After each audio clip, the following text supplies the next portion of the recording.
ఊరి పేరు Bhairavakona starring by Sandeep Kishan. So నా విషయానికి వచ్చేస్తే నేను నా ఒపీనియన్ చెప్పాలంటే మెయిన్గా ఆసక్తికరమైన పాయింట్కే అయితే ఆసక్తికరమైన స్క్రీన్ ప్లే కూడా ఉండాలి. అలా లేనప్పుడు ఊరి పేరు భైరవకోన సినిమాలో ప్రేక్షకుని లీనం చేయడం లేదా 2 గంటల పాటు ప్రేక్షకుని థియేటర్లో కూర్చోబెట్టడం చాలా కష్టం. అయితే ఊరి పేరు భైరవకోనలో ఆకట్టుకునే కథనం మంచి ట్విస్టులు లోపించడంతో ఫస్ట్ హాఫ్ వరకు పర్వాలేదనిపించేలా సాగిన సినిమా సెకండ్ హాఫ్లో చతికిల పడిందనే చెప్పాలి. సో ఫస్ట్లో నేను నా రేటింగ్ కూడా ఇచ్చేస్తాను. సో 5కి 2 అయితే ఇచ్చేస్తాను అనమాట నా రేటింగ్ అనేది. సో మనకి కథ పరంగా వచ్చేస్తే మన హీరో సినిమాలో స్టంట్ మ్యాన్గా వర్క్ చేస్తూ ఎప్పటికైనా మంచి పొజిషన్కి వెళ్ళాలని తపిస్తూ ఉంటాడు. తన బాబాయ్ కోసం చేసిన ఓ చిన్న తప్పు వల్ల అనుకోని మలుపు తిరుగుతుంది.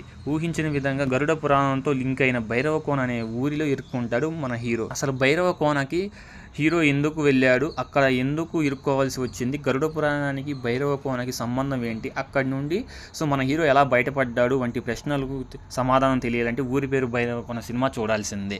సో ఇక మ్యూజిక్ పరంగా అండ్ సినిమాటోగ్రఫీ పరంగా అయితే నాకైతే చాలా బాగా నచ్చింది. అండ్ విజువల్ ఎఫెక్ట్స్ కూడా సో దీనికి పెట్టిన బడ్జెట్ కంటే ఓకే అనిపించింది అనమాట నాకైతే.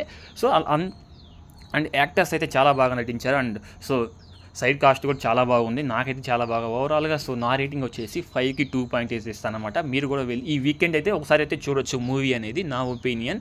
సో మీరు ఎలా మీకెలా అనిపించినా సో మూవీ చూసి కింద కామెంట్ సెక్షన్లో కామెంట్ చేయండి. Thank you.